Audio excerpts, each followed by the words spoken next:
আসসালামু আলাইকুম। আমি দেখেন এই যে বটবুডির ভর্তা বানামো। এই যে বটবুডির ভর্তা বানামো। এই যে ইয়া করতেছি, সিদ্ধ দিছি। বটবুডি বানামো, ভর্তা বানামো।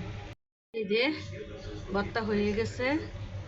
ইয়া মরিচের ইয়া ভেন্ডি আর বটবুডির ভর্তা বানাইতেছি। এখন এই যে হইয়া যাইতেছে, পেঁয়াজ টালতাছি। বটবুডির ভর্তা বানামো, পেঁয়াজ আর রসুন টালতাছি। এই যে আর হয়ে গেছে। এই যে বটবুডি এই যে আমি ভর্তা বাটমু। এই যে ভর্তা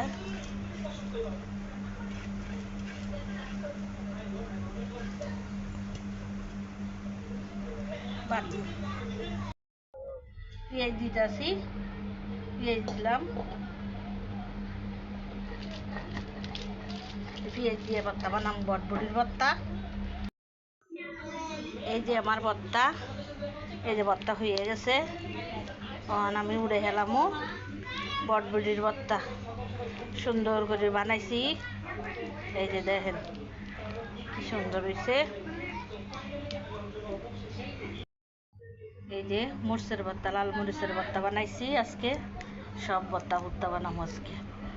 এই যে লাল মরিচের ভর্তা, এই যে কত সুন্দর লাল মরিচের ভর্তা বানাইছি।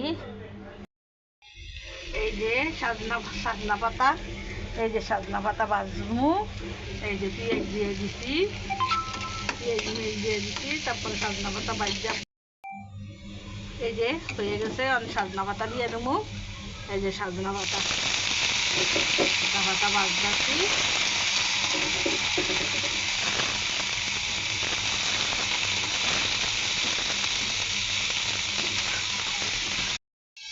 এই যে হয়ে গেছে, দেখছেন কি সুন্দর সবুজ সবুজ থাকবো, হয়ে যাইব। যে আপনারা সাজনা পাতার দেখছেন কি সুন্দর ভাজি করে খাইতে পারবেন। অনেক রোগের উপকার আছে এই অনেক। আর সাজনা পাতা হয়ে গেছে। এখন এই যে বান্দাতে উড়ে হেলাইতেছি। এই যে উড়াইলাম বান্দাতে। এই যে দেখেন হয়ে গেছে। এই যে সাজনা পাতা, এই যে দেখেন সাজনা পাতা, এই যে মরিচের ভর্তা, এই যে বটবুডির ভর্তা বানাইছি, এই যে গোলার ভর্তা বানাইছি। দেখেন কি সুন্দর হয়ে গেছে। আমার একটু কষ্ট করে